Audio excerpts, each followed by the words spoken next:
आप सुन रहे हैं रेडियो टशन, जो छू ले आपका मन। नमस्कार, गुड मॉर्निंग, सुप्रभात। खेल की बात रेडियो स्टेशन के साथ के इस अंक के साथ स्वीकार कीजिए हमारा प्यार भरा नमस्कार।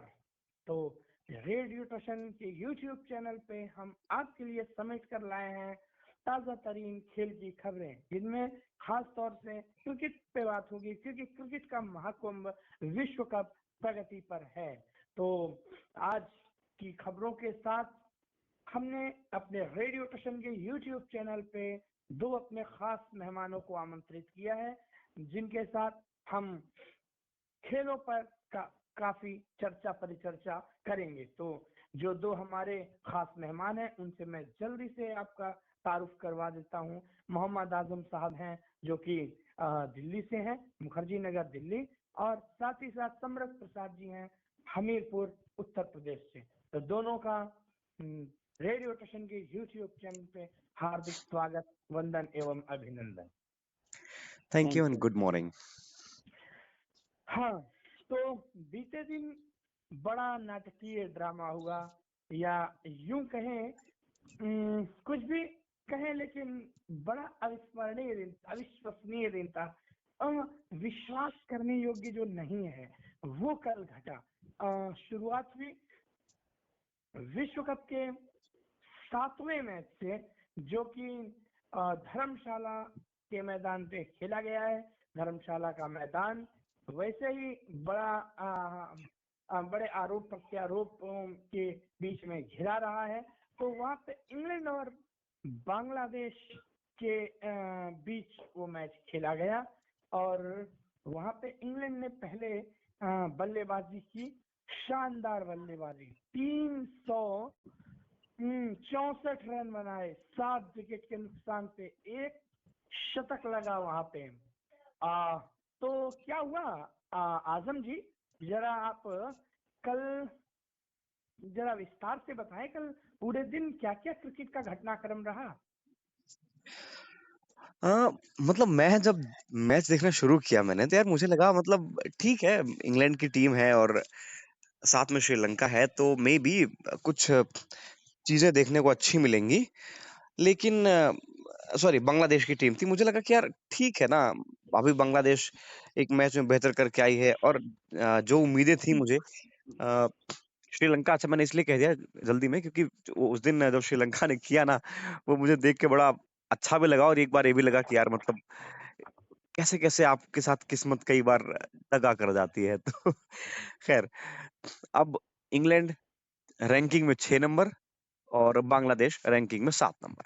दोनों के बीच में कोई खास डिफरेंस था नहीं रैंकिंग में, 1 नंबर का फर्क था। लेकिन वाकई में जो डिफरेंस था दोनों के बीच में, वो था अच्छी क्रिकेट, कौन टीम दबाव में बेहतर खेल सकती है। तो इंग्लैंड, कल मुझे लगता है इंग्लैंड ने ना बेसबॉल क्रिकेट को थोड़ा सा साइड में रखा था, क्योंकि जिस तरह से वो क्रिकेट खेल रहे थे, कल लग रहा था कि सोच समझ के शॉट खेल रहे हैं। अच्छा, एक बार मैं देख रहा था तो कहीं किसी ने लिखा कि ये जो विकेट बांग्लादेश को मिल रहे हैं, ये उनके लिए कई बार जैसे करेला नहीं होता है, उसी तरह से है, क्योंकि एक बैट्समैन जाता है और एक खतरनाक बैट्समैन आ जाता है। कल मोइन अली को खिलाया नहीं गया था। रिस टॉपली शायद आए थे उनकी जगह पे, अगर मैं ठीक हूं तो। हाँ, रामकिशन जी, रिस टॉपली आए थे। तो मोइन अली को क्यों नहीं खिलाया पता नहीं, लेकिन कोई खास फर्क पड़ा नहीं, क्योंकि रिस टॉपली ने अपना काम जो था उन्होंने बखूबी किया। तो ऐसी स्थिति में अब जब बांग्लादेश ने क्या किया कि चलो ठीक है जी, इंग्लैंड है, थोड़ा देखते हैं, बॉलिंग वालिंग उन्होंने कोशिश की, लेकिन उनसे बना नहीं कुछ। शुरुआत में थोड़ा सा रुक के खेले वो, उसके बाद जैसे ही जैसे ही जमे उसके बाद उन्होंने खतरनाक क्रिकेट खेलनी शुरू की। और एक समय ऐसा लग रहा था कि शायद शायद जो है इंग्लैंड कुछ मुझे लगता है शायद थोड़ा सा कम रह गए होंगे, क्योंकि रन ना उनके पास और थे उनके पास, बट वो न जाने क्यों, क्या कारण रहा, वो 364 तक पहुंचे जरूर, लेकिन थोड़ा सा कम था मुझे लगता है। खैर, अभी स्कोर कार्ड की बात कर लेता हूँ थोड़ी सी। तो पहले किसके के साथ जाऊं, इंग्लैंड या श्रीलंका क्योंकि श्रीलंका सॉरी बांग्लादेश, तो बांग्लादेश तो खैर मैच जीता नहीं है। इंग्लैंड की बात की जाए, इंग्लैंड के साथ जाइए ना, पहले बैटिंग इंग्लैंड ने की। जी चलिए, हाँ। तो बेस्टो ने 52 रन की अच्छी पारी खेली और शाकिब उल हसन को पहला विकेट मिलता है, ये अक्सर होता रहा है जब भी बांग्लादेश खेलती है। उसके बाद मिलन एक जबरदस्त प्लेयर, आप इनके बारे में अक्सर सुनते आए होंगे, कई बेहतरीन पारियां खेलते हुए देखा भी होगा आपने, और कल भी उन्होंने वही किया, 140 रन और केवल 107 बॉलों पे 16 चौके और 5 बेहतरीन छक्कों की मदद से। तो समृद्ध जी, रामकिशन जी, दोनों लोग इस पारी पर पहले आते हैं, उसके बाद आगे बढ़ते हैं। 140 रन 107 गेंदों में, और वो भी कोई ऐसी वैसी टीम नहीं, बांग्लादेश ठीक ठाक टीम है। क्या लगा, मिलन अपनी पीक पर है या फिर ये मतलब बांग्लादेश की खराब बॉलिंग का नतीजा है? ज्यादातर चढ़ते उतारते रहते हैं डेविड मलान, लेकिन कल की डेट में जो थे वो अपनी पीक पर थे। बांग्लादेश में खराब बॉलिंग, खैर क्या कह सकते हैं, दिन है क्रिकेटर का जिस दिन, तो कल डेविड मलान का दिन था वो। हम्म, एक शतक और लग सकता था, रूट का बड़ी उम्मीदें थी उनसे, हालांकि 82 रन ही बना पाए वो, लेकिन 82 रन भी कम नहीं होते हैं वनडे क्रिकेट में। जॉस बटलर एक और धुआंधार बल्लेबाज, लेकिन कल शायद दिन नहीं था, लेकिन फिर भी 10 बॉलों में 20 रन बना के गए, 200 के स्ट्राइक रेट से, कोई खराब नहीं था। हैरी ब्रुक 15 बॉलों में 20 रन, लिविंगस्टन ने कोई रन बनाया नहीं, और सैम करन ने बनाए 11 रन, क्रिस वोक्स ने बनाए 14 रन, आदिल रशीद ने बनाए 11 रन, मार्क वुड ने बनाए 6 रन, टॉबली ने बनाए 1 रन, एक्स्ट्रा रहे 7। बॉलिंग विश्लेषण की अगर बात कर लूं, मुस्तफिजुर बड़े महंगे रहे भाई, 10 ओवर कोई मिडन नहीं, 70 रन कोई विकेट नहीं। Taskin Ahmed 6 over 38 run 1 wicket. Islam 10 over कोई मिडन नहीं, 75 रन 3 विकेट, शरीफुल इस्लाम नाम है इनका। Mehidy Hasan 8 over 71 run 4 wicket ले डाले जरूर इन्होंने हालांकि। शकीब उल हसन 10 ओवर कोई मिडन नहीं, 52 रन 1 विकेट। तो मेहदी हसन मिराज 6 ओवर कोई मिडन नहीं, 55 रन कोई विकेट नहीं। तो ये तो था कुछ आंकड़ा। पहला विकेट गिरा 155 रन पे, दूसरा 266 रन पे, उसके बाद फिर 296 पे, 307, 307, 327, 334, 352, 362। तो ये कुछ इस तरह से विकेट गिरे, पहले 10 ओवर में 61 रन बनाए। तो ये तो रही बात इंग्लैंड की। बोलिए, क्या बोलना चाहेंगे आप? तो जी हाँ, तो मैं फिर आता हूँ। अब धीरे धीरे हम आएंगे जो कल हुआ।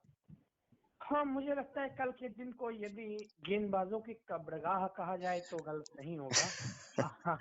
तो हाँ, कल का दिन गेंदबाजों के लिए सही रहा नहीं।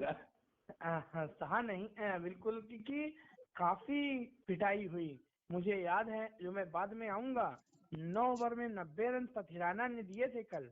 तो हम्म, तो खैर, अच्छा, बांग्लादेश और जो इंग्लैंड का मैच था, सम्राट जी, आपको क्या कभी ऐसा लगा कि बांग्लादेश कहीं ना कहीं पटरी पे लौट रहा है? नहीं यार, कहीं नहीं लगा, कहीं पे भी नहीं लगा कि बांग्लादेश, बस केवल एक ही चीज लग रही थी कि 400 रुक रहा है, बाकी कुछ नहीं लग रहा। जी, बस केवल इतना। देखिए, क्योंकि जब जब कोई मतलब जैसा कि है कि इंग्लैंड ने बेसबॉल कल साइड में रखा, साइड में नहीं रखा, कोशिश कर रहे थे, जब जब कर रहे थे तब तब विकेट गिर रहे थे। तो बस केवल इतना लगा कि 400 रुक सकता है, बाकी ये कहीं नहीं लगा कि बांग्लादेश जीत सकता। जवाब बांग्लादेश ने दिया 364 रन, 365 रन का, और एकमात्र बल्लेबाज जिन्होंने कुछ उम्मीदें जगाए रखी, वो थे लिटिन दास। 70+ रन बनाए लिटिन दास ने। 77 शायद बनाए थे, 76 या जी हाँ, 77 है। तो 70+ रन बनाए लिटिन दास ने। और जैसे ही लिटिन दास आउट हुए वैसे ही उम्मीदें धराशायी हो गई और 227 रन तक ही बांग्लादेश पहुंच पाया। तो एक भारी भरकम जीत हुई। इसमें कुछ बात करने के लिए है भी नहीं मेरे हिसाब से। हम अगले मैच की तरफ आते हैं। अगला मैच जो खेला गया कल, यानी इस विश्व कप का, वर्तमान विश्व कप का 8वां मैच श्रीलंका वर्सेस पाकिस्तान के बीच बहुत ही खतरनाक मैच हुआ है। हैदराबाद के राजीव गांधी स्टेडियम में श्रीलंका ने टॉस जीता, पहले बैटिंग करने का फैसला किया। कोई भी टीम टॉस जीतती है, ज्यादातर इस विश्व कप में आई है, तो पहले क्षेत्र रक्षण चुनते हैं, लेकिन लंका ने एक हिम्मती फैसला लिया, साहसिक फैसला लिया, और कल महेश तीक्ष्णा को भी टीम में जगह मिली। अचानक फैसला हो गया था यार। लेकिन उनका यूज नहीं हो पाया ढंग से। कुछ दिक्कतें हैं। तो हुआ ये, पहले टॉस जीता, पहले बल्लेबाजी की और अच्छी शुरुआत हुई। सबने रन किए। पसुम निशंका ने 51 रनों का योगदान दिया। हाँ, वहीं पे कुशल परेरा का खाता ही नहीं खुला। और मैं कह ही रहा था कुशल परेरा के बारे में। तो मेंडिस ने एक शानदार इनिंग खेली, 77 गेंदों में 122 रन। इस विश्व कप का यूं कहें 7वां शतक लगाया। तो मेंडिस के बाद फिर समीरा विक्रमा ने भी एक शतक लगाया। उन्होंने 106 रन बनाए। हाँ, और उसके बाद असलंका चले नहीं, कोई खास पारी आई नहीं उनकी, और 344 रन बनाए, जहां एक समय 360 370 दिख रहा था। लेकिन आखिरी 5 ओवरों में काफी नकेल कस के रखी। जवाब में पाकिस्तान की शुरुआत बहुत ही खराब हुई। 29 पे 2 होने के बाद एक लंबी चौड़ी साझेदारी, लगभग 160 170 प्लस की हुई वो साझेदारी। और उसके बाद वो साझेदारी हुई किसकी? नैया के खिलौया बने मोहम्मद रिजवान। और आज फखर को नहीं खिलाया, एक बहुत बढ़िया साहसिक फैसला। मैं बार बार फखर के बारे में कहता आया हूं कि फखर की हालिया फॉर्म बहुत चिंता का विषय है। अब्दुल्ला शफीक को खिलाया, शफीक ने शतक किया और मोहम्मद रिजवान भी शतक किया उन्होंने। उसके बाद सऊद शकील ने पारी को संभाला और इफ्तिखार ने अंजाम तक पहुंचाया। तो ये सारी चीजें रही। अब मैं पूछना चाहूंगा आजम जी आपसे, आखिर इतने रन जब आप बना लेते हैं एक फ्लैट विकेट पे, पहली चीज तो, और रन बनाने से पहले क्या जो टॉस जीत के पहले बल्लेबाजी का फैसला था, क्या इस फैसले पे चर्चाएं होंगी या सब कुछ ठीक था? नहीं, श्रीलंका ने रन ठीक-ठाक बना दिए थे, इसलिए इस पर शायद कोई चर्चा ना करे, लेकिन हैदराबाद का रिकॉर्ड रहा है कि जो टीम बाद में बैटिंग करती है, उसके पास एक थोड़ा-सा एज रहता है और वो कोई भी मैदान हो, क्योंकि उनको टारगेट्स का पता होता है, कैसे खेलना है, क्या करना है, आइडिया हो जाता है। और हाँ, दोनों मैचेस में यही हुआ। इंग्लैंड 400 तक आराम से पहुंच सकता था और इधर श्रीलंका 370, 75, 380 तक आराम से पहुंच सकता था, लेकिन दोनों मैचों में ऐसा हुआ नहीं। दोनों ने अपने आप को कम स्कोर पर रोका और नतीजतन हालांकि इंग्लैंड के लिए तो वो ठीक रहा, बट श्रीलंका के लिए it was not a good day actually on the field. Yes, they batted beautifully. 344 is always a tough score to be chased. But again, in reply, Pakistan was absolutely superb on the day. They are in complete action right now. 2 in 2 for Pakistan will be sitting safely right now. अभी भी उनके पास 7 और matches हैं और यहाँ श्रोताओं को format बताता चलूं, 9 मैचेस सभी टीमें को खेलने हैं आपस में अगर खेल रही हैं तो। और 9 मैचों में से जो 4 टॉप की टीमें होंगी, यानी अगर मान लीजिए किसी ने 6 जीते हैं, किसी ने 7 जीते, किसी ने 8 जीते हैं, किसी ने 5, जो भी है नंबर आप अपने आप से प्लस माइनस कर सकते हैं, तो वही 4 टीमें जो है वो सेमीफाइनल की दौड़ में जाएंगी और वहां से फिर 2 टीमें फाइनल होंगे और फिर आपको एक फाइनलिस्ट मिलेगी। तो ये कुछ फॉर्मेट है इस बार विश्व कप का, राउंड रॉबिन जिसे हम कहते हैं। और यही शायद 2019 वाले विश्व कप में भी फॉर्मेट था। हालांकि कुछ बदलाव है नियमों में वहां से, लेकिन खैर। तो हाँ, तो मुझे लगा जब पाकिस्तान बैटिंग करने आया, जब उसके मैंने रन देखे 29 रन के आसपास 2 विकेट गिर गए थे, तो मुझे लगा यार ठीक है ना अब क्या ही होगा। और वो भी तब जब बाबर आजम जैसे बैट्समैन आउट होके चले गए हों। तो क्योंकि पाकिस्तान की पूरी टीम उनके इर्द गिर्द घूमती, या फिर मोहम्मद रिजवान एक ऑप्शन बचते हैं। और लेकिन मोहम्मद रिजवान ने क्या जबरदस्त पारी खेली। He was looking completely blistering, know the way he presentation में अलग उत्साहित नजर आ रहे थे यार। एब्सोल्युटली। जब हाँ, मतलब लग रहा था कि हाँ भाई, खुशी मिल गई है। कोई ऐसी वो गाना नहीं, जमाने की सारी खुशी मिल गई है, मुझे तुम हम्म, मिले जिंदगी मिल गई है। तो उनको जीत मिली तो जिंदगी मिली। बहुत अच्छे लग रहे थे कल रिजवान। जी। हाँ देखिए, सम्राट जी, आपके पास मैं आऊंगा। ये बताइए कि 29 पे 2 होने के बाद जो साझेदारी हुई, उस साझेदारी का क्रेडिट आप बल्लेबाजों को देना चाहेंगे, या कुछ गेंदबाजी में कुताही हुई, कुछ क्षेत्र रक्षण में कुताही हुई, या कुछ कप्तानी सही नहीं हुई, जिसके कारण वो 170 प्लस की वो साझेदारी लगी और वो पाकिस्तान के लिए फलदायी साबित हुई? देखिए ऐसा है कि गलती तो एक मतलब अच्छी किस्मत या खराब किस्मत तो मानव का एक गुण है। मतलब तो उसमें क्या है कि 29 रन पर जब आपने 2 विकेट गंवाए, तो जिस तरह से पहले धैर्य दिखाया पाकिस्तान ने, 16-17 ओवर तक काफी औसत, थोड़ा ऐसे वैसे, फिर धीरे धीरे औसत को बढ़ाया। और ज्यादातर कहीं श्रीलंका ने भी कुताही की, गेंदबाजी थोड़ी उतनी अच्छी हुई नहीं जिस तरह से गेंदबाजी की जानी चाहिए। मथीसा पथिराना जिस तरह से धोनी जी की चेन्नई में लगते थे, वो अंतरराष्ट्रीय क्रिकेट में उस तरह से मथीसा पथिराना जो है वो लगते नहीं। तो इसमें गेंदबाजों ने भी कुताही की, लेकिन ज्यादा काबिल तारीफ बल्लेबाजों की, कि बल्लेबाजों ने जिस तरह से पहले टिक कर समय बिताया, रिजवान जैसे बैट्समैन का साथ पा करके अपने आप को काफी माहौल में ढाला कि हम ठीक है। पहले ये सोचे कि हम स्कोर के पास तक जा सकते हैं, वकार भाई कह भी रहे थे कमेंट्री बॉक्स में कि आप पहले स्कोर के पास जाओ, ताकि आप अगर हारो भी तो आपका नेट रन रेट जो है वो ठीक ठाक रहे। मतलब ये नहीं कि आप 100 से 125 से हार गए तो फिर नेट रन रेट। तो पहले तो उन्होंने स्कोर के पास जाने को सोचा, फिर उसके बाद में जो है औसत, जैसे जैसे श्रीलंका की गेंदबाजी खराब होती गई, वैसे वैसे बल्लेबाजों की जो है लय बनती चली गई।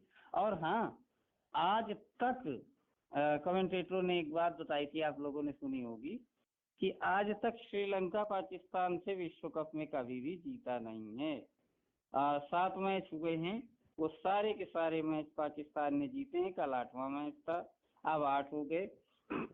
1975 में पहला मैच जब 60 ओवर का हुआ करता था, तो 192 रनों के एक विशाल अंतर से पाकिस्तान ने श्रीलंका को जो है हराया था। 330 रन बनाए थे और 51 ओवर में 138 रन बना करके श्रीलंका ढेर हो गया था। तो उस तरह से कल भी बल्लेबाजों का दिन था, और श्रीलंका की खराब गेंदबाजी का कल भी दिन था। इससे अच्छी खराब गेंदबाजी आप कभी कर नहीं सकते जो आपने कल की, कि 29-30 पर आप तो पा जाए। आपकी बॉलिंग अच्छी है, आपके स्पिनर्स अच्छे हैं, लेकिन कल आपका कुछ भी दिन नहीं था, सिर्फ बल्लेबाजी का दिन था कल। एब्सोल्युटली। आजम जी, आपसे मैं जानना चाहूंगा, जो कल 2 चीजें, पहली चीज जो 29 पे 2 होने के बाद रिकवर हुए, उसके बाद रिजवान और अब्दुल्ला शफीक के 2 शतक आए और पाकिस्तान वहां से मैच जीत गया। आपको कब ऐसा लगा कि श्रीलंका के हाथ से मैच निकल गया है? पहली चीज। और दूसरी चीज, जो कल के दिन 5 शतक लगे, 2 इधर 2 उधर 1 उधर, 5 शतकों में से आपका प्राइम शतक यदि कहा जाए तो कौन सा था? ये 2 सवाल। हाँ, जब जब 150 के आसपास की पार्टनरशिप लगती हुई देखी मैंने, तो मुझे लगा शायद पाकिस्तान ऐसे आराम से इस मैच को जीत सकता है, क्योंकि विकेट्स थे उनके पास और आगे कुछ बैट्समैन भी थे, अच्छे हिटर्स भी थे, तो ऐसा लगा कि पाकिस्तान वहां से जीत सकता है। सबसे बेहतरीन इनिंग जो मुझे लगी, 77 बॉलों पे 122 run, the way yes, Mendis Kusal played, Mendis. Yes the way he played, it was a fantastic knock. और उनके बारे में खुद बाबर आजम ने भी कहा कि वो जबरदस्त इनिंग खेले, उन्हें कुछ नहीं पता लगा कब आए और कब मार तोड़ के चले गए। तो ये वाली बात थी। और आपको ये ना बताया जाए तो गलत होगा कि इस वर्ल्ड कप में अब तक 8 मैचेस में 10 शतक लग चुके हैं। और कल हम लोग ऑफलाइन डिस्कशन करते थे रामकृष्ण जी आपसे कि भाई 8 शतक लगे हैं अब तक 8 मैचेस में, 8वां चल रहा है। आपने कहा था शाम को, तो मैंने आपको बोला था कि इसमें 2 और जोड़ दीजिए, हो सकता है भाई 10 हो जाए आज ये संख्या। तो 10 शतक लग गए हैं 8 मैचेस में। आप समझिए, आप लोग दोनों लोग बताइए, अगर आपसे पूछूं तो वर्ल्ड कप में शतकों की संख्या कितनी जा सकती है? अभी तो बहुत मैच बाकी है, कोई आइडिया है? मैंने उस समय बोला था 20, तो गलत था मेरे हिसाब से। मुझे लगता है 50 शतक होंगे। समरथ जी ने तो कहा था गिनती नहीं है। कि नहीं, गिनती नहीं फिर। अच्छा, मुझे लगता है इस मैच पे चलिए, अब काफी बात भारत हो गई है। अफगानिस्तान पर आते हैं अब जरा। भारत 40-42 हो सकते हैं यार, 40-42 जी, पे अच्छा, जो है। अब मुझे भारत और अफगानिस्तान के मैच पे भी आना है, जो कि इस विश्व कप का एक और मैच भारत का, यानी भारत अपने अभियान में दूसरा मैच खेलेगा। पहला मैच भारत जीत चुका है, आप सभी को पता ही है, ऑस्ट्रेलिया के खिलाफ 6 विकेट से एक शानदार जीत दर्ज की। आज दिल्ली के अरुण जेटली स्टेडियम में भारत और अफगानिस्तान के बीच ये मैच खेला जाएगा दोपहर 2 बजे से। तो आजम जी, आपके पास आता हूँ। इस मैच में अफगानिस्तान के पास क्या मौके हैं? अफगानिस्तान क्या कर सकता है इस मैच में?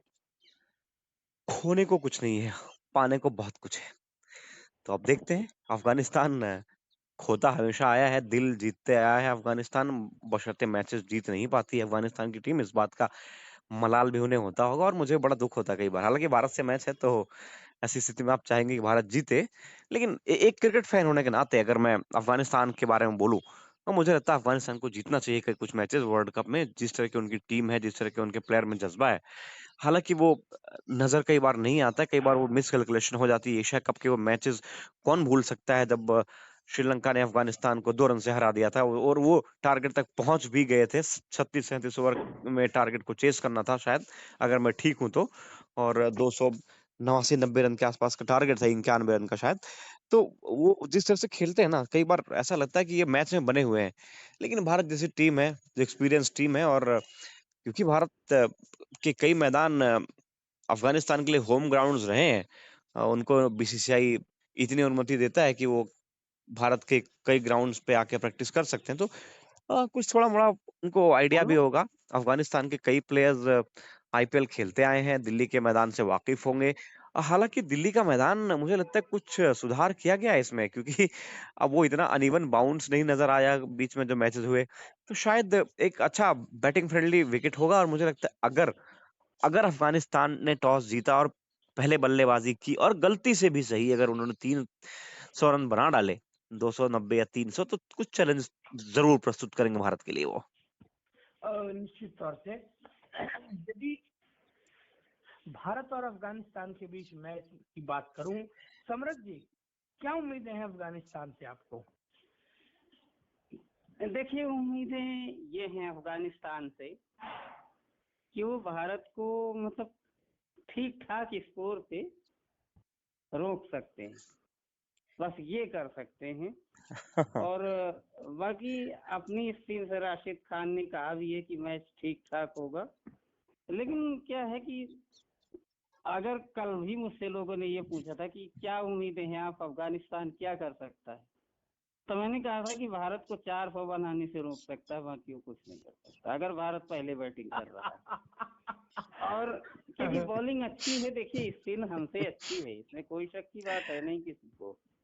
तो ये मैंने सिर्फ एक ही जवाब दिया था लोगों को कि भारत को 400 बनाने से रोक सकता है, बाकी वो कुछ नहीं कर सकता। और अगर अगर किसी प्लेयर की गलती, अगर अच्छा, अब बात ये आएगी कि अगर पहले बैटिंग अफगानिस्तान कर लेता है, तो अगर अफगानिस्तान पहले बैटिंग कर लेता है 260 से 65 रन उन्हें हर हाल में मैच जीतने के लिए कि चाहिए होंगे। अगर 270-80 आप बनाते हो तो भारत को थोड़ा सा आप अपनी बॉलिंग से परेशान कर सकते हो, ये बात तो तय है। हाँ, वो भी क्योंकि अगर आप इस तरह से अगर वो 270-80 रन बनाते हैं तो हम्म आप इस तरह से उन्हें मार तोड़ के बराबर नहीं कर सकते कि आप 30 ओवर 35 ओवर में मैच जीत गए, 40 में हम्म आप मैच जीत गए, ये नहीं होगा। ये आप दोनों भी मुझसे सहमत होंगे कि अगर वो 270-80 बना रहे हैं तो फिर आप 30-40 ओवर में मैच नहीं जीत रहे, और वो हाँ पहले बैटिंग कर रहे हैं तो फिर आप 400 नहीं बना रहे हो। आप नहीं बना रहे हो कुल मिला के। आईपीएल इतना खेलते हैं वो, उनको हम्म शायद अगर वो किसी को 400 रोक सकते हैं, किसी को 500 बनाने से रोक सकते हैं, तो शायद वो हम ही लोग। और 25 में देखिए 19 के वर्ल्ड कप में 225 रन अफगानिस्तान के सामने हम लोग कुल बना पाए थे, और शायद हाँ 225 भारत ने ही शायद बनाए थे, जहां तक अगर मुझे ठीक याद है। बाकी रामकिशन जी हैं सही याद करने के लिए। नहीं, स्टैट आपका बहुत जबरदस्त है, इसमें तो कोई शक नहीं है। 225 रन बनाए थे, और उसमें भी अगर केदार जाधव खड़े नहीं होते तो उतने रन न बनते, पहली बात। और दूसरी बात कि शमी ने 7 विकेटें अगर न लेती, 10-12 रन चाहिए थे जहां तक जीत का सवाल है, तो शमी ने आकर के हैट्रिक ले ली और हम लोगों में मतलब कि जीत गए। आसानी से तो नहीं पर जीत गए। तो वही है कि मेरे दो ही जवाब हैं कि जब लोग पूछते हैं कि अफगानिस्तान क्या कर सकता है, तो 400 बनाने से रोक सकता है, और अगर 270-80 बनाता है तो आपको परेशान कर। जी हाँ, वही मैंने कहा ना, अगर चैलेंजेस अगर पेश करने 280-90 अगर बना लिए, चैलेंज पेश कर सकता है अफगानिस्तान। हालांकि रिजल्ट हो सकता है कि भारत के फेवर में जाए, 60-40 70-30 कुछ भी कह लीजिए, आप जो कहना चाहें कह सकते हैं। अगर 90-10 भी कहेंगे तब भी लोग मानेंगे हाँ भारत जीत जाएगा, लेकिन कुछ चैलेंज जरूर पेश करेगा अफगानिस्तान अगर 280-90 बना लिए तो। जी आजम जी, दो ऐसे प्लेयर पिक कीजिए अफगानिस्तान और भारत के बीच, एक एक प्लेयर जिनका आज शायद दिन हो सके। हाँ, बड़ा मुश्किल है। भारत से तो किसी का भी दिन हो सकता है। वो विराट कोहली भी हो सकते हैं कोई। अगर एक प्लेयर पिक करने को बोला जाए मेरे को, I will go with the opener today, कि शायद ओपनर का दिन होगा और ओपन क्या करेंगे रोहित कौन? शर्मा या ईशान किशन नहीं या गुरबाज? नहीं, ईशांत किशन का दिन होना चाहिए आज। हालांकि रोहित के बल्ले से भी रन आए नहीं पिछले मैच में, तो कुछ हो सकता है, लेकिन ईशान का दिन शायद होगा। ताबड़तोड़ खेलेंगे वो, जिसके लिए वो जाने जाते हैं, और खेलना भी उनको वैसे ही चाहिए। उधर अफगानिस्तान से मैं समझता हूँ स्पिनर्स कुछ करेंगे। राशिद खान और उनके साथ जो भी खेलेगा स्पिनर, वो कुछ। मुजीब, हाँ नबी। नबी। हाँ, तो नबी और राशिद खान के बीच में कुछ बेहतर चीज देखने को मिल सकती है आपको। जी सम्राट जी, आपके हिसाब से सॉरी, सवाल एक बार आ, दोहराएं। कल दो जो आज मैच खेला जाएगा, दो ऐसे क्रिकेटर बताइए, प्लेइंग 11 दोनों की है, यानी भारत और अफगानिस्तान से एक एक खिलाड़ी बताइए जिनका आज दिन हो सकता है आपके अनुसार। अफगानिस्तान में रहमतुल्लाह गुरबाज, जी। और इंडिया में और यार इंडिया में तो क्या बता दूं। अनहोनी भरी टीम है ना। कब कौन शतक मार जाए आके कुछ नहीं पता ना। इंडिया में यार रोहित रोहित को मान सकता हूँ आज की जी, डेट में। तो मैं भी अपनी राय से आप लोगों को वाकिफ करा देता हूँ। मेरा वोट जाएगा इंडिया से, क्योंकि आप सबने नाम ले लिए हैं, ईशान किशन भी हो गए, रोहित शर्मा भी हो गए, तो मुझे लगता है मुझे श्रेयस अय्यर के साथ जाना चाहिए। श्रेयस नहीं, अय्यर आपने वो ओपनिंग का पूछा है ना वो। नहीं नहीं, ओपनिंग नहीं, प्लेइंग 11 कोई भी हो। अच्छा, प्लेइंग 11 में कोई भी हो। हाँ यार ये हाँ, पूछ लेते पहले आप तो बताइए हम। बताइए, अभी बताइए आप। तो दो ऐसे खिलाड़ी जो प्लेइंग 11 से जिनका दिन हो सकता है। दिल्ली में मैच है तो फिर श्रेयस अय्यर के साथ जाऊंगा यार। श्रेयस अय्यर के साथ जाएंगे। हाँ, अगर और आपने ओपनिंग नहीं पूछी नहीं तो नहीं, और तो फिर अफगानिस्तान से तो अय्यर के साथ जाओ। अफगानिस्तान अफगानिस्तान तो वही रहेगा, रहमत। रहमतुल्लाह गुरबाज के साथ। तो मुझे लगता है मेरी बात यदि आती है तो मैं आज, हालांकि जानी पहचानी सोच है, अफगानिस्तान में मैं राशिद खान के साथ जाऊंगा। और वहीं पे यदि भारत की बात की जाए तो मैं विराट कोहली के साथ आज जाऊंगा। तो ये तो कुछ रही सोच हम सबकी। मुझे लगता है अब काफी डिस्कशन हो चुका है। लास्ट में एक अंतिम प्रतिक्रिया सम्राट जी, जी अफगानिस्तान या भारत, कितने परसेंट भारत, कितने percent Afghanistan? 30 Afghanistan, 70 Bharat. Hazam ji? Same, same? Absolutely 70-30। हाँ, मुझे लगता है थोड़ा सा मेरा वोट परसेंट ज्यादा होगा अफगानिस्तान के लिए। मुझे लगता है 60-40। 35-65 अच्छा, होगा। तो कहाँ ज्यादा अंतर है यार। हाँ खैर, मुझे लगता है कि काफी चर्चाएं हो गई हैं। अब क्रिकेट पे अब हमें आज के दिन की प्रतीक्षा करनी चाहिए। और तो इस अंक में बस इतना ही। हम सभी को दीजिए इजाजत। अगले अंक में आपसे मुलाकात होगी। तब तक के लिए रखिए अपना बहुत सारा ख्याल और हम सबको अनुमति दीजिए। नमस्कार, गुड बाय।